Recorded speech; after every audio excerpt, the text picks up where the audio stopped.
Voyons maintenant comment trouver la mesure principale d'un angle orienté. Alors sur le premier exercice, on va utiliser une méthode très facile que l'on a déjà utilisée, c'est-à-dire que si on peut placer et utiliser le cercle trigonométrique en plaçant les points avec l'abscisse curviligne qui correspond à l'angle orienté de vecteur, alors ça c'est quelque chose qu'on sait faire et on trouvera la mesure principale très facilement. Entre moins pi et pi, c'est-à-dire si on place le point sur la partie inférieure, on aura une mesure principale négative et ici on aura une mesure principale positive.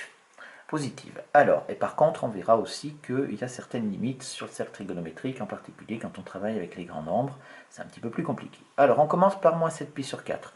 Moins 7pi sur 4, donc j'ai séparé les pi sur 4, hein, j'ai utilisé diagonale, et moins 7, ça en fait moins 1, moins 2, moins 3, moins 4, moins 5, moins 6, moins 7. On est ici à moins 7pi sur 4.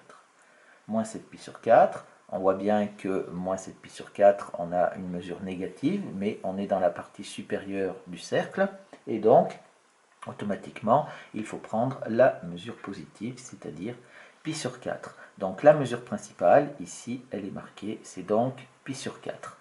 Alors, comment est-ce qu'on fait en fait pour faire ce pi sur 4? Eh bien, vous voyez que j'ai fait moins 7 pi sur 4, donc je suis allé un petit peu plus loin que le demi-tour. Donc, si je veux, il faut que je rajoute un tour ici pour obtenir pi sur 4. Donc, en fait, j'ai fait moins 7 pi sur 4, plus un tour quand je suis avec des pi sur 4, ça nous fait plus 8 pi sur 4. Donc ici, je rajoute, c'est un tour. Et bien à ce moment-là, ça nous fait moins 7pi sur 4 plus 8pi sur 4, ça nous fait donc pi sur 4. Voyons maintenant avec 15pi sur 2. Pi sur 2, ça correspond à un angle droit, donc ça correspond à un quart du cercle.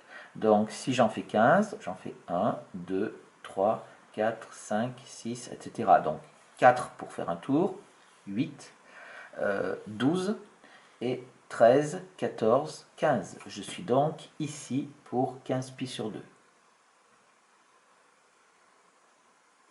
15pi sur 2, je suis à cet endroit-là. On est bien d'accord que je suis dans la partie inférieure du cercle. Donc la mesure principale, c'est moins pi sur 2.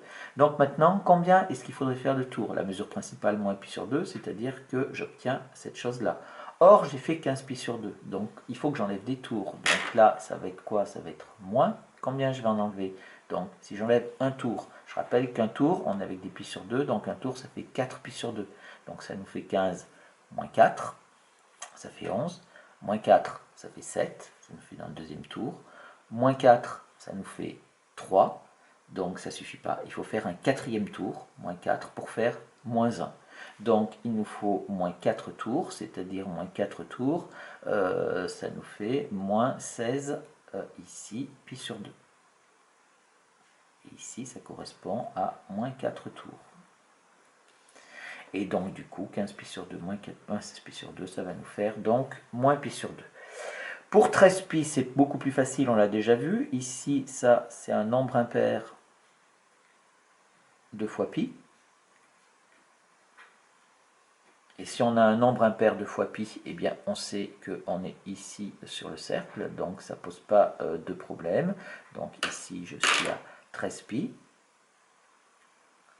Et donc maintenant, il faut que je prenne la mesure principale. Alors la mesure principale, attention, hein, c'est toujours dans l'intervalle 0pi, ici, hein, c'est dans l'intervalle moins pi, pardon, dans l'intervalle moins pi, où pi est compris et moins pi n'est pas compris.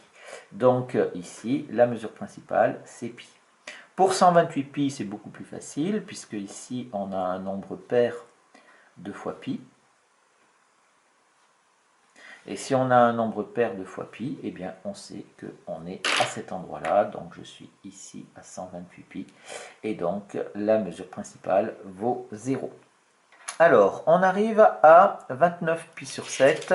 29 pi sur 7, ça va être un petit peu différent, parce que pi sur 7, c'est pas un angle que l'on a placé dans un angle remarquable dans le cercle trigonométrique. On ne sait pas le placer avec le compas, il faudrait faire des choses approximatives avec la calculatrice.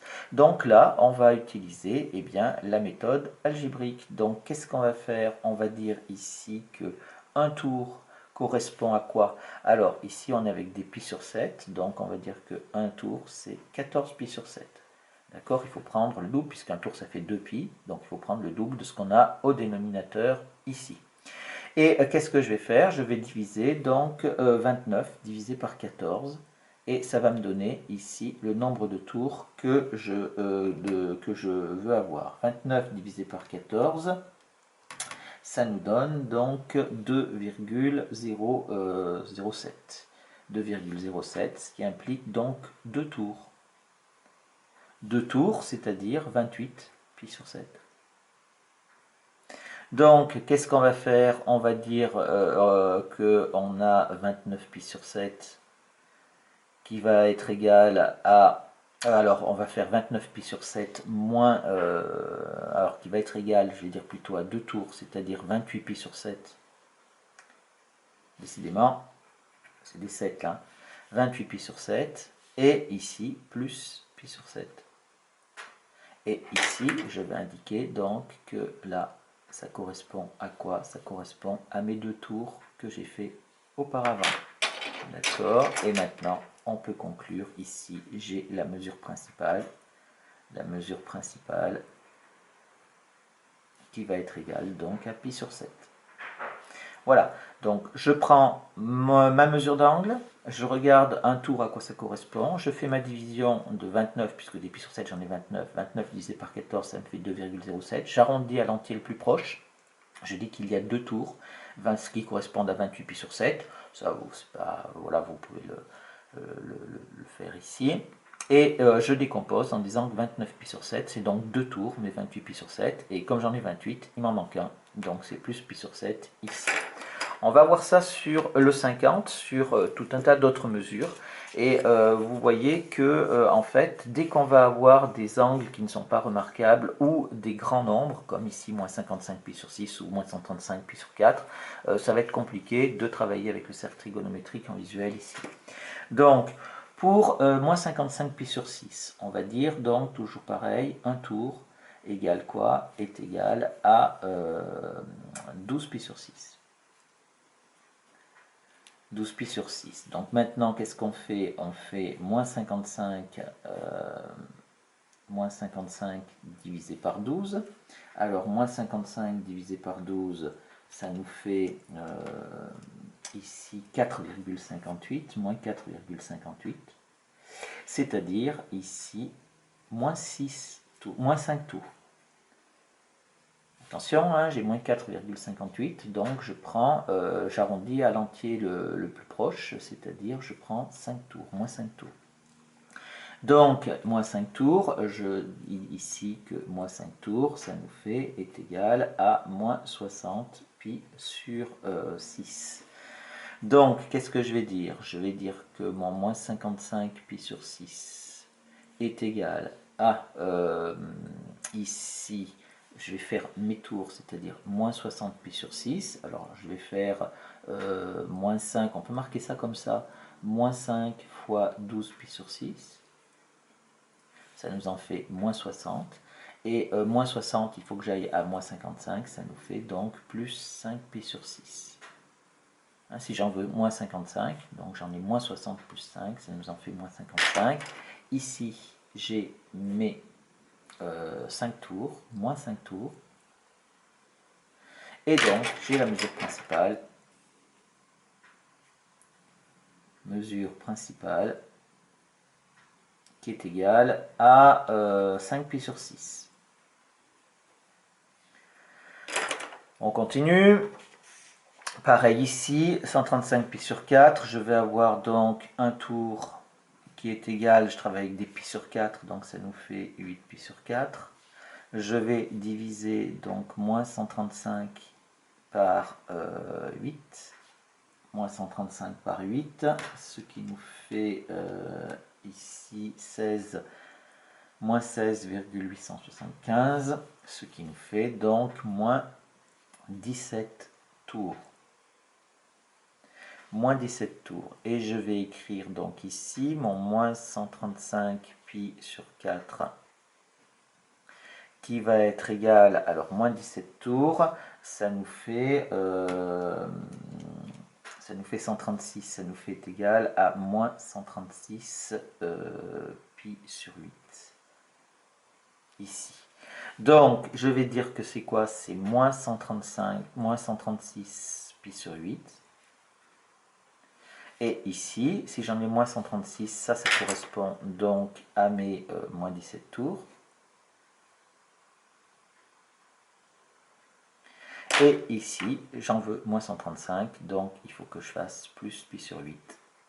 Et donc, la mesure principale, alors j'ai pas trop de place, je vais marquer MP, est égale donc à pi sur 8. Voilà pour celui-là. On continue ici. Pour 47 pi sur 3, c'est toujours pareil. On va dire donc qu'un tour est égal à 6 pi sur 3.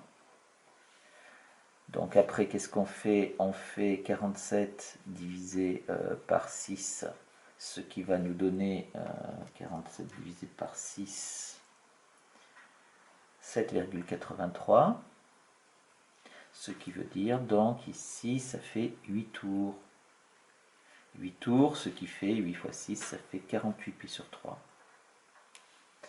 Et donc ici, je vais dire que 47 pi sur 3 est égal à 48 pi sur 3, où ici, j'ai donc tous mes tours, c'est-à-dire mes 8 tours. Et il m'en faut 47, donc il me faut moins pi sur 3. Et donc la mesure principale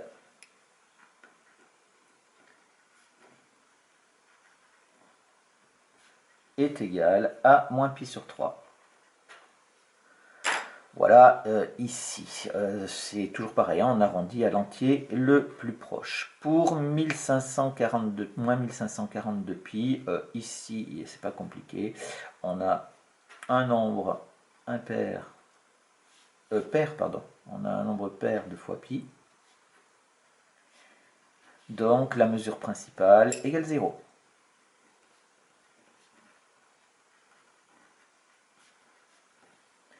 Et enfin le dernier pour 52 pi sur 9. Alors 52 pi sur 9, on a dit donc qu'un tour était égal à 18 pi sur 9. On va faire donc 52 divisé par 18, ce qui nous fait 2,88, c'est-à-dire ça nous fait 3 tours. 3 tours, ce qui correspond à 3 fois 18, ça nous fait 54. 54 pi sur 9. Puisque un tour, ça fait ça. Et donc ici, je vais dire que 52 pi sur 9 est donc égal à quoi? Est donc égal à 54 pi sur 9. Là, ici, j'ai mes 3 tours. Et ici, il me faut moins, j'en ai 54, il m'en faut 52, donc il faut que j'en enlève 2, moins 2 pi sur 9. Et donc la mesure principale est égale à moins 2 pi sur 9. Voilà, on cherche donc le nombre de tours complets que l'on a en faisant une petite division, etc. On écrit tout ça pour bien que ça soit clair.